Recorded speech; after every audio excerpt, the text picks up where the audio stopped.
Okay guys, I know, Server Potato Simulator Ready Up Button Game of the Year edition was not exactly the weekend that everybody had hoped for. But from the little bit that we did learn, oh my goodness, I think that Predecessor has a very bright future.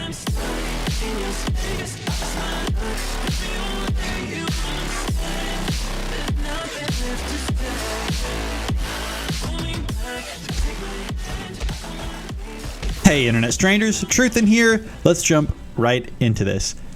The game looks great, runs great, and most importantly, if you are lucky enough to get into a match, feels great to play. But those things are kind of on the obvious side. I wanted to go deeper. I wanted to talk about why I think that there will be people playing Predecessor years from now. Let's start first with the one that might be the most important to me. The fact that Predecessor seems to understand their heroes better than Paragon and Epic Games ever did. If we even just look at the hero kit changes, starting with Gadget, Howitzer, and Gideon, we see three heroes that in the life of Paragon were almost interchangeable. Their kits were so similar, even down to their AoE ultimates. Omeda, before this game is even out, has already given each of these three distinct roles, niches, identities, whatever word you want to use there. They feel different to play. Howitzer actually feels like that mad scientist artillery guy that he was always supposed to be. And the mech finally makes sense. His flight ultimate is fantastic, and it plays into the best thing that Predecessor has going for it, the verticality. Gadget now has a root, which makes her even more of that kind of control positioning based character, although I think that root needs either a reduction in cast range or cast speed, but that's a side note and they'll get balanced down as time goes on. And Gideon still gets his slow because of the introductions of passives, which I think is really cool, and is a rock slinging maniac with his super iconic ult. They all feel distinct, and just as importantly, they all feel like themselves, like the best version of the character. I promise I'm not going to talk about every character individually, but one more that I want to talk about before I move on is Feng Mao. Feng Mao got reworked like 4 times during Paragon, and none of them ever felt great. He always had a super unique role. He definitely could brawl, but he was a dive champ that had sustain that wasn't a heal, it was a shield. He kind of would go in and cycle all of his abilities, and he had kind of clear targets on squishies, but by the end of Paragon, they gave his ult an execute, but it was percentage health based. So he became this weird mix where you're supposed to, dive squishies or whatever, but your ultimate works best against tanks. He became really just a bit of a mess, but a character of the kit made to dual carries, but his ultimate was most effective against tanks. Hopefully you guys are seeing the problem that I kind of see with this, that he was kind of a master of none.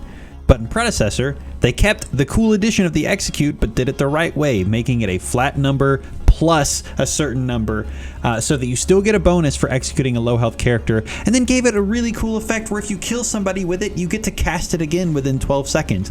He becomes that dive champ duelist that can chain things together, but is no longer forced to switch priority to a Rampage or Sevrog, because that's what his ultimate is good for. One more thing I want to talk about under hero kits that makes me so happy is that Predecessor is doing a fantastic job of giving themselves multiple levers to balance heroes. And this will have hopefully 2 effects. A, greater sense of balance across the board, but B, that there will be less like noob stompy champions or only useful in high tier game champions like there ended up being in Paragon by the end. The image that helps me wrap my brain around this is that of damming a river. If you have a dam and you're trying to control the flow of water to an appropriate level on the other side, and you only have one option, either open the gate or close it, it's probably going to be pretty difficult to actually control the flow in a responsible way. That's why most dams now have multiple gates, so you have more than one way to control the flow of water. And that's kind of what Predecessor is doing. They have more options, more things that they can tweak to get things right.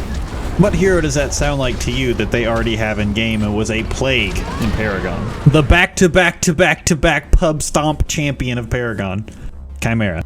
I had always wanted to see Epic at least make an attempt to balance him out, where he wouldn't be completely useless in fake elo games, obviously for Paragon, but platinum and above games, and then just overpowered and stompy in silver and below.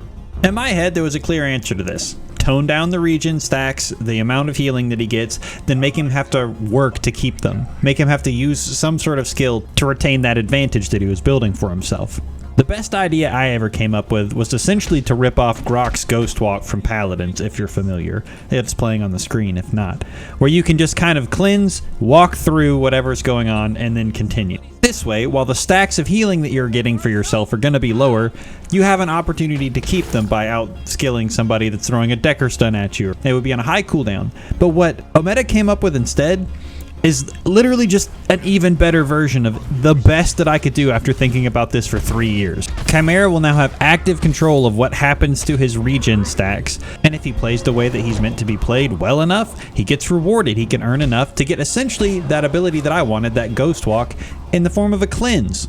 Bringing all this back to the idea of the levers or water being controlled flow through a dam, they can actually balance him now. They can potentially turn the regen down enough where he can't just mindlessly hack at things, but he has other abilities to keep it up, where he might actually be viable across different elo buckets. Obviously, time will tell how the balance works out on all of this stuff, and it's a little too early to know for sure, but the fact that they made an attempt is already better than Epic ever did, and it gets me excited. The fact that they would try this for a character that was a chronic problem in Paragon and have a real shot at fixing it gives me faith for what they're going to be able to handle for future characters like Wraith and FaZe and Wukong that Epic also never seemed to have a true handle on. It also gives me confidence that they're never going to unnecessarily gut the complexity and really the soul out of some characters like Sevrog when Epic decided to ruin his stacks being gained on Siphon and abilities and being on all basic attacks. Even if they don't get it right every time, because they won't. No one ever does. I just want to say that I think that Omeda has kind of earned a vote of confidence when it comes to how they're going to handle these characters that we all love so much. They've shown that they're creative enough and passionate enough, and then maybe most importantly, talented enough to make it happen. Moving on then to the second thing that gives me a whole lot of confidence about the future of Predecessor, the item system. Let's start with crests. It is super rare for there to be anything new in the MOBA genre at this point. It's been over 10 years. The systems have kind of been perfected by a lot of people's considerations, but these are unique enough that you could almost get away with calling them a new mechanic. I love the fact that it's essentially another option to scale. You get a better version of the thing that you bought for doing what you would be doing with it anyway. And then you get a choice at level 3 to level this thing up and get essentially passives or actives that you could not get any other way. The example that comes to mind first is the Phoenix level 3 evolution, where you can pick a spot out and say if I die within the next X number of seconds, I'm sure the balance will change as time goes on anyway, I get returned to this spot with a certain amount of health and mana and I get to go again. Yes, there are resurrect items in other games, but none that you have to earn in such a unique way. The crests also prevent one problem that has always annoyed me in other MOBAs. The fact that your early game items will never become a liability. You'll never just have to sell something off or build it into another item because it was what you started with, even if that item isn't what you want. It will always be useful no matter what. But it does more than just solve that problem. It presents a really unique, kind of unheard of situation where the most powerful item in your deck might be your starter item after leveling it up. It will have costed you all of 400 gold, but a lot of hard work and choices when it comes to counter building and all that sort of stuff as to which level 3 evolution of the item you took. Again, I think that it's just super cool. This is one spot where Omeda really kind of went out on a limb and tried something different, and I think smashed it out of the park. To wrap up the rest of the conversation on the item system, I have one word, and it's going to sound super underwhelming, but it's better than Epic managed, and that word is competency. The item system works. Across the board, there are interesting and powerful feeling actives and passives, which is great, but there's also no bullcrap, there's no unnecessary limitations as to which cards you can or can't pick, there's no deck building to where you only can pick from like the 6 or 8 that you brought, and there's no having to unlock any cards. It's just a good item system, and I am so excited to be able to finally say that. Moving along then to the last area that I want to talk about as to why I believe Predecessor has a bright future ahead of it. This is going to sound strange, but then I feel like everybody that was around for the death of Paragon or has experienced something similar in another game that they enjoy is going to pick up on what I'm saying. The devs have already shown themselves to be capable of creating game design goals or desired outcomes and then actually making those things happen in game. Let me explain. If you've ever been enjoying a game and notice an obvious problem, but then see how the devs are really slow to act on said problem, even while there might be an obvious solution or two that the community is suggesting, you probably understand what I'm talking about and why it's so frustrating when devs get this wrong.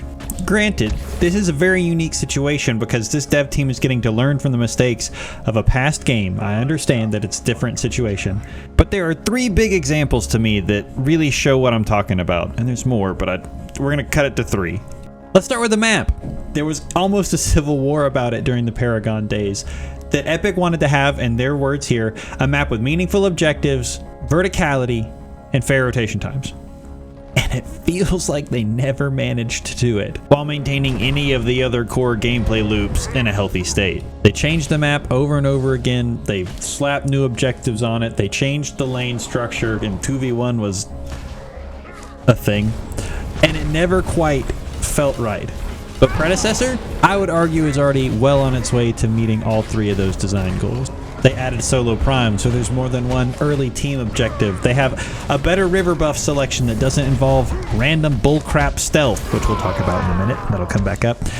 They changed the sideline objective location to where there's actually something for the lanes to fight over. It doesn't become a pseudo jungle buff. There's awesome jungle pathing options that people are going to figure out as time goes by.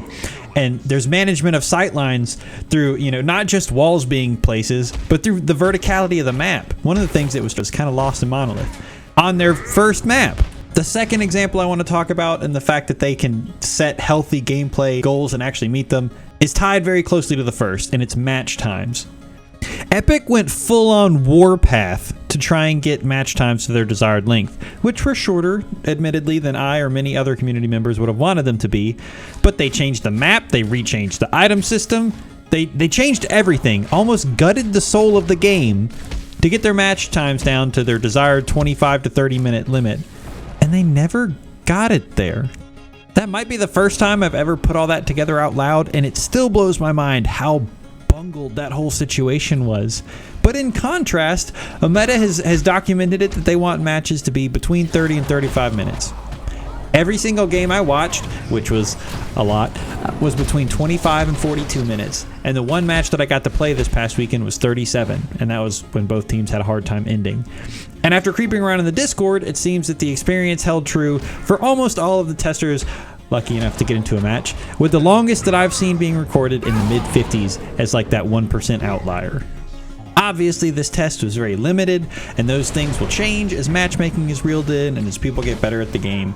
But my goodness, is that already way closer to the goal that they set for themselves than Epic ever managed to get with all their money and time and resources. And then the last system that I want to talk about that Predecessor has already done a fantastic job of handling better than Epic ever did, knowing that it was a problem and talking about that they wanted to solve it. The mechanic of stealth. In Paragon, stealth revealed stealth, so if an Invis Kallari was around another Invis Kallari, the Kallaris could see each other. If an Invis Kallari walked past a ward, they could see the ward and somebody else could deward it. Worse still, in Paragon, you throw in the purple river buff that turns anyone invisible, and you have an invisible Grux sitting right behind you with his pull, chop, and ultimate ready to go. Instead of trying to truly correct the issue, it felt like Paragon just kind of leaned into it and made it more common, as if that would make it less frustrating. And then when that didn't work, they just made wards cheap, which is kind of like putting a band-aid on a bullet hole, in my opinion. The issue persisted the entire time that Paragon was around in every iteration of the game. But Predecessor, in their first try, first try, have already come up with a better solution in separating stealth and camouflage. Now when a Kallari, just for example, walks up behind you or gets within a certain range of you, you can detect them. They can't just disappear right next to you and be completely unhittable. There is counterplay just by existing. Wards no longer can reveal other wards. You have to work to deward them, and Kallari or other invisible characters also can't just deward. And there's not, so far at least, I'm sure there will be items and other things in the future that grant shadow plane status or camouflage, whatever they're going to officially name it. But so far, the entire team can't just be running around in stealth because of river buffs. So why does any of this matter? Because Omeda Studios has already shown that they are capable of solving problems that Epic Games never could. To wrap this video up, I feel like we have to talk about my girl Kallari, because she embodies every one of these positive changes. She got a hero kit rework that gave her a distinct identity and role, and she is better off for it. She's no longer a weird master of none with a useless global ultimate that made her a liability, and instead is an assassin, just what she was meant to be. She's also got more levers to be balanced by. They added another active ability in Deathmark that can be augmented to change whatever the damage output is, and gave her 2 charges on her dagger so that if the damage is ever too high or too low, if they change it, it won't destroy her kit because she has 2 of them. When it comes to the item system, she has multiple crests to choose from that can make her viable in multiple locations, which is great because she wasn't viable for a lot of Paragon unless you're running a complete gimmick build. She also benefits from there not being bullcrap items that essentially reproduce her kit. Her camouflage, not stealth, camouflage is actually unique to her. There is a map that she has unique traversal options on. While it could be seen as a nerf to her to not be able to just sit next to somebody and then never know that you were there, it allows her to have a fair assassin's ultimate because you can be detected rather than just sneaking up to somebody and bursting them for 1,000 damage. Because of all the other positive changes that Omeda Studios have made in Predecessor, heroes like Kallari have a chance to shine, where they were always either in a rough spot or feeling like they had just been forgotten about in the OG Paragon. But that's enough out of me. I want to know what you guys think. Tell me what you think about the changes and my thoughts, as they are just my opinions, in the comment section below. And I hope to see you internet strangers out there on the battlefield very soon. I will be streaming this game when it does come out. I'm very much looking forward to that, and the possibility of sharing more of my thoughts, both positive and negative, as I do have many more of them in the future with you guys through videos. But thank you so much for watching.